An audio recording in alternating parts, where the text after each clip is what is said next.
नमस्कार दर्शकवृन्द, म आचार्य चन्द्रप्रकाश शुभ ज्योतिष एवं वास्तुबाट हजुरहरूलाई हार्दिक स्वागत तथा अभिवादन गर्न चाहन्छु। तपाईलाई आजको राशिफल कार्यक्रममा हार्दिक स्वागत छ। आज हामी 2083 सालका 12 राशिहरूको भविष्यवाणीको बारेमा चर्चा गर्नेछौँ। यो राशिफल सामान्य ज्योतिषीय आधारमा तयार गरिएको र यसमा पर्सनल्ली रूपमा हजुरहरूले विश्लेषणलाई नबुझ्नुहोला, किनभने समग्र रूपमा सम्पूर्ण विश्वभरि रहेका सम्पूर्ण राशिहरूको भविष्यफल यहाँ वर्णन गरिनेछ। र आउनुहोस्, धेरै समय नलिकन यदि हजुरहरू मेरो च्यानल शुभ ज्योतिष एवं वास्तुमा नयाँ हुनुहुन्छ भने च्यानललाई सब्स्क्राइब गर्नुहोला, लाइक गर्नुहोला र कमेन्ट गर्न नबिर्सनुहोला। आउनुहोस् भक्तजन, अब हामी 12 राशिहरूको बारेमा कुरा गरौँ। सर्वप्रथम 12 राशि मध्ये पहिलो राशि रहेको छ मेष राशि। मेष राशि भएका दर्शकहरूका लागि 2083 साल नयाँ अवसर र चुनौतीको वर्ष हुनेछ। करियरमा तपाईको मेहनतले फल दिनेछ, तर वित्तीय निर्णयमा जोखिम हजुरहरूले नलिनुहोला। स्वास्थ्यमा तनाव कम गर्न ध्यान र आराम अत्यन्त आवश्यक देखिएको छ। मेष राशिका जातकहरूको लागि भने यदि विदेश जाने सोचमा हुनुहुन्छ मेष राशिका जातकहरू भने यो वर्ष शुभ रहने ग्रहहरूले सङ्केत गरेका छन्। व्यापार, व्यवसाय, कृषिमा लगानी आदिमा हजुरहरूले अघि बढेर कार्य सम्पादन गर्न सक्नुहुने वर्ष रहेको छ। सन् 2083 साल भने पढाइको सिलसिलामा विदेशमा रहनुहुने जति पनि मेष राशिका जातकहरू हुनुहुन्छ उहाँहरूले यदि PR प्राप्त गर्न चाहनुहुन्छ, अन्य देशहरूमा उहाँको कार्ड प्राप्त गर्न चाहनुहुन्छ भने उहाँहरूको लागि पनि यो 2083 साल अत्यन्त शुभ तथा लाभदायक रहेको जानकारी गराउँदछु। आउनुहोस्, अब हामी कुरा गरौँ वृष राशिको बारेमा। राशि चक्र मध्येको दोस्रो राशि वृष राशि। वृष राशिवालाहरूको यो वर्ष स्थिरता र संयमको हुने देखिन्छ। पैसाको मामिलामा हजुरहरूले अत्यन्त धैर्य राख्नुहोला। स्वास्थ्यमा पाचन सम्बन्धी समस्या आउन सक्छ। परिवारसँग समय बिताउनु लाभदायक देखिएको छ। वृष राशिका जातकहरूको लागि यदि हजुरहरू व्यवसाय गर्दै हुनुहुन्छ भने व्यवसायबाट हजुरहरूले राम्रै लाभ प्राप्त गर्न सक्नुहुनेछ।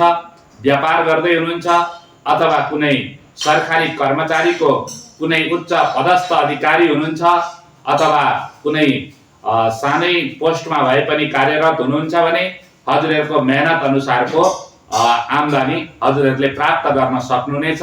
सन् 2083 मा भने विदेशमा रहनुहुने सम्पूर्ण वृष राशिका जातकहरूको लागि मध्यम प्रकारको यो 2083 साल रहेको छ। जति 82 सालमा हजुरहरूले सफलता प्राप्ति गर्नुभएको थियो त्यो तुलनामा केही कम सफलता मात्रै हजुरहरूले प्राप्त गर्न सक्नुहुनेछ भने वृष राशि भएका जति पनि राजनीतिकमा उत्रिनु भएका व्यक्तिहरू हुनुहुन्छ उहाँहरूको लागि अत्यन्त शुभ वर्ष रहनेछ। सन् 2083 साल, सम्मत 2083 साल। त्यो भएर राजनीतिकको क्षेत्रमा, सेवामा, समाज सेवामा लाग्नु भएका जति पनि राजनीतिज्ञहरू हुनुहुन्छ उहाँहरूको लागि अत्यन्त शुभ समय 2083 मा रहेको छ र हजुरहरू प्रयत्न गर्नुभयो भने अवश्य पनि त्यसमा सफलता प्राप्ति गर्न सक्नुहुनेछ। अब आउनुहोस् तेस्रो राशि मिथुन राशिको बारेमा कुरा गरौँ। मिथुन राशिवालाहरूले सामाजिक सम्बन्ध र नेटवर्क मार्फत लाभ पाउने देखिएको छ। सन् 2083 सालमा नयाँ साथी र सहकर्मीले सहयोग गर्नेछन्। मानसिक शान्ति र ध्यान अत्यन्त महत्त्वपूर्ण रहेको छ मिथुन राशिका जातकहरूको लागि 2083 सालमा। र विदेशमा रहनुहुने जति पनि महानुभावहरू हुनुहुन्छ मिथुन राशिका जातकहरू हुनुहुन्छ उहाँहरूको लागि अलिकति सङ्घर्षपूर्ण वर्ष 2083 साबित हुनेछ भने व्यापार व्यवसायमा लाग्नुभएका जति पनि महानुभावहरू हुनुहुन्छ उहाँहरूको लागि पनि अत्यन्त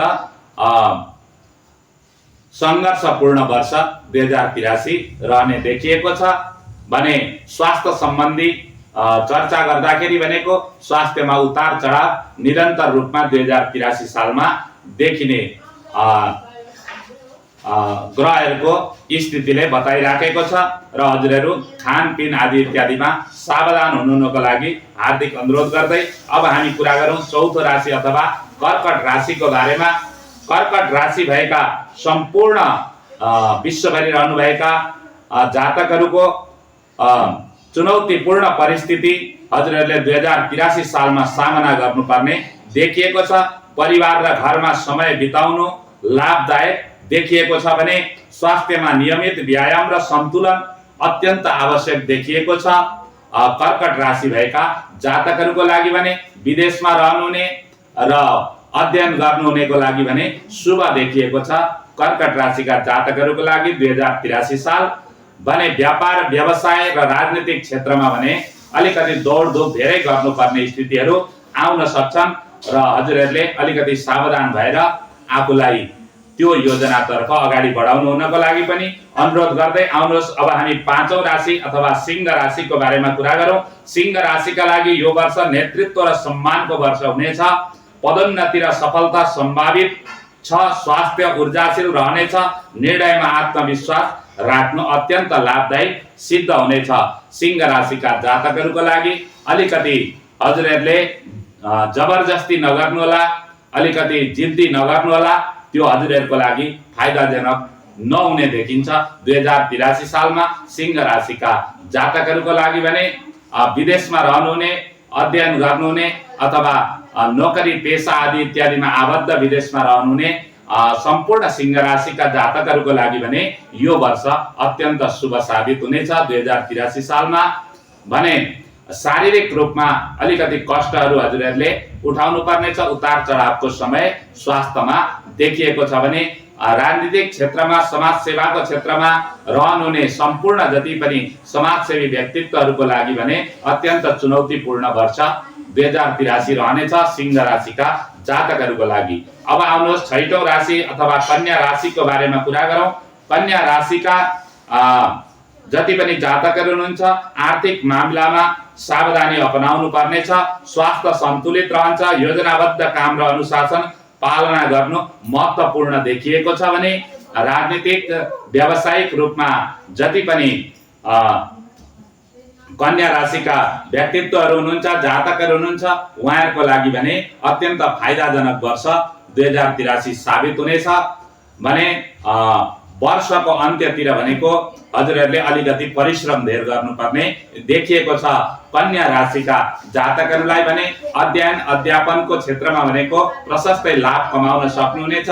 विदेशमा रहनुहुने पीआर को प्रतीक्षा गरेर बस्नु भएको छ। कन्या राशिका जातकहरूले भने यो वैशाख पश्चात हजुरहरूको पीआर को पर्खाइ समाप्त हुने देखिएको छ। कन्या राशिका जातकहरूको लागि भने अब अर्को राशि अथवा सातौं राशि तुला राशिको बारेमा कुरा गरौँ। तुला राशिका लागि साझेदारी व्यवसायमा लाभ रहने देखिन्छ। 2083 सालमा भने मानसिक स्वास्थ्यमा ध्यान दिनुहोस्। विवादबाट टाढा रहनु अत्यन्त उत्तम रहनेछ। तुला राशिका जातकहरूको लागि भने देश विदेशको यात्रा पनि सम्भव हुन सक्छ। सन् 2083 सालमा तुला राशिका जातकहरूको लागि भने हजुरहरूले बोलीमा अलिकति संयमता ल्याउन अत्यन्त जरुरी देखिएको छ। सन् 2083 सालमा तुला राशिका जातकहरूलाई भने राजनीतिक क्षेत्रमा अथवा सामाजिक क्षेत्रमा कार्य गरिराख्नु भएको छ हजुरहरू भने हजुरहरू अत्यन्त सावधान भएर यो वर्ष कुनै पनि त्यस्तो प्रकारको निर्णयहरू नलिनु हुनको लागि पनि हार्दिक अनुरोध गर्दै आउनुहोस्। अब हामी आठौं राशि अथवा वृश्चिक राशिको बारेमा कुरा गरौँ। वृश्चिक राशि वाले जो जातकहरू हुनुहुन्छ उहाँहरू वित्तीय फाइदा पाउन सक्नुहुनेछ 2083 सालमा। तर जोखिमपूर्ण लगानीबाट हजुरहरूले सावधान हुनुपर्छ अथवा बच्नु पर्दछ। धैर्य र रणनीति अपनाउनु लाभदायक देखिएको छ। वृश्चिक राशिका जातकहरूको लागि भने विदेशमा रहनुहुने, पढाइ गर्नुहुने, काम गर्नुहुने, विदेशमा बसेर सम्पूर्ण वृश्चिक राशिका जातकहरूको लागि भने अत्यन्त लाभदायक वर्ष साबित हुनेछ सन् 2083 साल। यदि कार्ड, पिआर आदिको प्रतीक्षामा हुनुहुन्छ भने हजुरहरूको त्यो सपना यो 2083 सालमा पूर्ण हुने देखिएको छ। वृश्चिक राशिका जातकहरूको लागि अब कुरा गरौँ धनु राशि अथवा 9 राशिको बारेमा। धनु राशिका लागि यात्रा र नयाँ परियोजनाको अवसर हुनेछ। स्वास्थ्यमा जोर्नी र पेट सम्बन्धी समस्याहरू हुने ग्रहहरूको चाल देखिएको छ। सन् 2083 सालमा भने सोच विचार गरेर निर्णय लिनु लाभदायक हुनेछ। धनु राशिका जातकहरूको लागि भने अध्ययन अध्यापनको क्षेत्रमा भने हजुरहरूले सोचेको भन्दा राम्रो रिजल्टहरू हजुरहरूले यो 2083 सालमा प्राप्त गर्न सक्नुहुनेछ। स्वास्थ्यले पनि अलिकति साथ दिने अवस्थाहरू देखिएको छ। धनु राशिका जातकहरूको लागि भने विदेशमा रहनुहुने जति पनि धनु राशिका जातकहरू हुनुहुन्छ उहाँहरूले अलिकति सङ्घर्ष धेरै गर्नुपर्नेछ र छिटो नरिसाउनु होला। रिसाउनु भयो भने हजुरहरूको नै नोक्सान हुने देखिएको छ सन् 2083 सालमा धनु राशिका जातकहरूको लागि। अब आउनुहोस् 10औं राशि अथवा मकर राशिको बारेमा कुरा गरौँ। मकर राशिका लागि यो वर्ष स्थिर रहनेछ। मेहनत र अनुशासनको ले हजुरहरूलाई सफलता दिलाउनेछ भने स्वास्थ्य सामान्य रहने देखिएको छ। मकर राशिका जातकहरूको लागि सन् 2083 साल भने विदेशमा रहनुहुने, व्यवसाय गर्नुहुने, अध्ययन गर्नुहुने जति पनि दाजुभाइ दिदीबहिनीहरू हुनुहुन्छ उहाँहरूले अलिकति सङ्घर्ष गर्नुपर्नेछ। सोचेको जस्तो फल प्राप्त गर्न सक्नुहुने छैन। मकर राशिका जातकहरूले सन् 2083 सालमा भने राजनीतिक तथा सामाजिक क्षेत्रमा कार्य गर्नुहुने सम्पूर्ण जति पनि समाजसेवी व्यक्तित्वहरू हुनुहुन्छ उहाँहरूले पनि अत्यन्त ठुलो सङ्घर्षबाट मात्रै कुनै फल प्राप्त गर्न सक्नुहुने देखिएको छ। व्यवसायीहरूको लागि अत्यन्त शुभ वर्ष साबित हुनेछ सन् 2083 साल मकर राशिका जातकहरूको लागि भने। अब 11औं राशि अथवा कुम्भ राशिको बारेमा कुरा गरौँ। कुम्भ राशिका लागि नयाँ आइडिया र इनोभेसन लाभदायक देखिएको छ। मानसिक स्वास्थ्यमा ध्यान दिनुहोला। सहकर्मीहरूसँग मिलेर काम गर्नु फाइदाजनक देखिएको छ। कुम्भ राशिका जातकहरूको लागि भने विदेशमा अध्ययन अध्यापन गर्ने सम्पूर्ण कुम्भ राशिका जातकहरूले अलिकति सङ्घर्ष भने यो वर्ष 2083 सालमा गर्नुपर्नेछ। राजनीतिक तथा सामाजिक क्षेत्रमा कार्य गर्नुहुने जति पनि सामाजिक कार्यकर्ता हुनुहुन्छ उहाँहरूको लागि भने यो वर्ष शुभ साबित हुनेछ भने व्यापार व्यवसायबाट पनि हजुरहरूले प्रशस्तै लाभ कमाउन सक्नुहुनेछ। सन् 2083 सालमा कुम्भ राशिका जातकहरूले भने। अब अन्तिम राशिको कुरा गरौँ मीन राशि। मीन राशिका लागि सृजनात्मक काम र कला क्षेत्रमा अवसर देखिएको छ। सन् 2083 सालमा भने शारीरिक आराम र ध्यान अत्यन्त आवश्यक देखिएको छ। सन् 2083 सालमा आफ्ना भावना र सृजनाशीलतालाई अघि बढाउनु अत्यन्त लाभदायक सिद्ध हुनेछ मीन राशिका जातकहरूलाई सन् विक्रम सम्वत 2083 साल। र विदेशमा रहनुहुने अथवा विदेश यात्राको पर्खाइमा बस्नुभएका सम्पूर्ण मीन राशिका जातकहरूको लागि भने यो 2083 सालले शुभ समाचारहरू प्रदान गर्नेछ। राजनीतिक क्षेत्रमा अथवा सामाजिक क्षेत्रमा कार्यरत हजुरहरू हुनुहुन्छ भने यो वर्ष धेरै जिद्दी नगर्नुहोला र धेरै अगाडि बढ्ने कोसिस नगर्नुहोला। जति तपाईले अर्काको भलो चाहनुहुन्छ त्यति नै तपाईको पनि नोक्सानी हुने वर्ष रहेको छ सन् 2083 साल मीन राशिका जातकहरूको लागि। यो थियो 2083 सालको 12 राशिहरूको सामान्य भविष्यवाणी। व्यक्तिगत राशिफल अनुसार फरक पनि पर्न सक्दछ।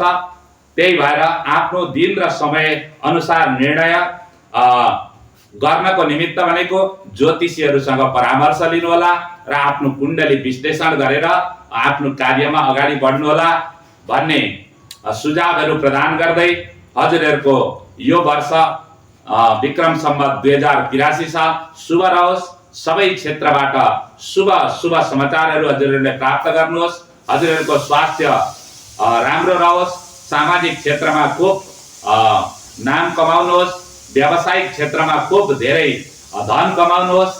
यिनै शब्दहरूको साथमा सम्पूर्ण दर्शक वृन्दहरूलाई धन्यवाद दिँदै तपाईहरूलाई यो नयाँ वर्षले सुख, शान्ति, समृद्धि ल्याओस् भन्ने कामना गर्दै भगवान पशुपतिनाथले सबैलाई आशीर्वाद प्रदान गर्नुहोस्, माता पार्थिवराले कृपा गर्नुहोस् भन्दै म आचार्य चन्द्रप्रकाश शुभ ज्योतिष एवं वास्तुबाट हजुरहरूबाट ओझल हुन चाहन्छु। राधे राधे।